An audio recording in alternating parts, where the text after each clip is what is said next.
Good morning or afternoon, my artistic friends, depending on what time of day you see this. So today, we're going to be talking about something very different. Today, we're going to be talking about weaving. Weaving is a type of art that is almost as old as the human race. We've been weaving things to make cloth for thousands of years. Weaving is how almost all of our clothes are made.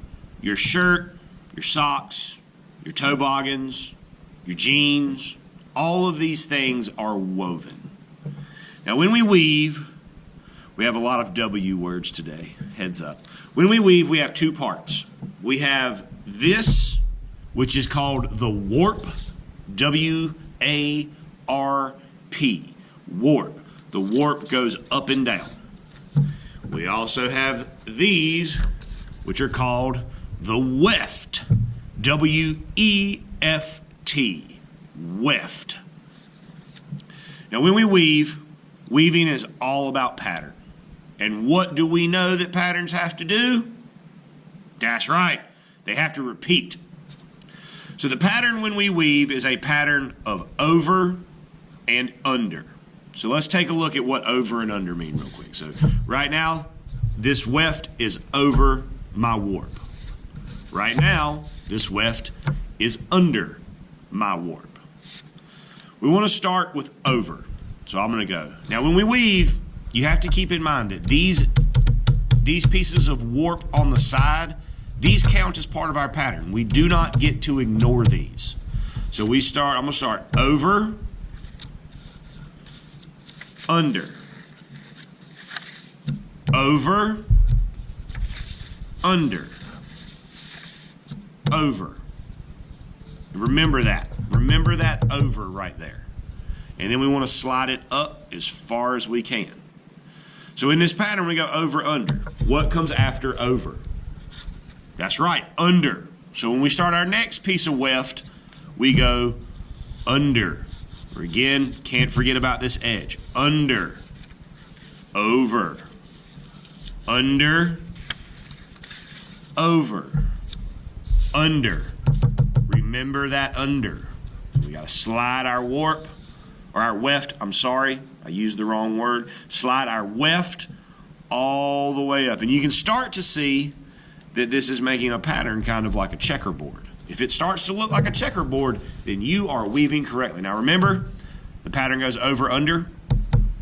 The last one that we did was an under, so we need to start with an over. Over, under, over, under, over. Slide it up. My last was an over, so I need to start my next piece of weft with an under, and then an over, and then an under, and then an over, and then an under. And then we slide it up. Now I'm going to do one incorrectly because I want you to see what happens if you do this wrong. So I'm going to do, if you are weaving and it's starting to look like this, see how those two are the exact same? They do not continue my checkerboard pattern. This will not work. If you see this, you need to pull some strips, some pieces of weft out because it will not work. Because what will happen is when you try to slide that piece up, instead of it locking, it's just going to go right underneath the piece that's above it. It's not going to look good. It's not going to be a sturdy weave. I would not want to wear a pair of pants that were woven that way. So remember that the pattern always continues. Over, under, over, under. Over, under, over, under, over, under, over, under, over, under, under, over, under, over, under, over. Over, under, over. That's an over, so my next one needs to be an under. Over.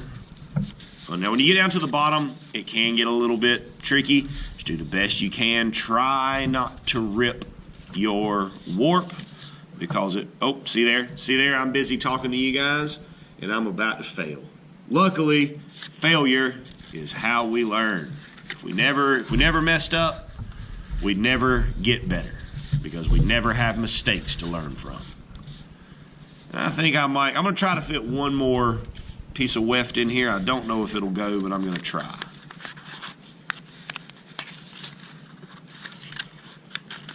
Yeah, it's going to go. Again, it can be tricky, but that's okay. Under, over, under. And there,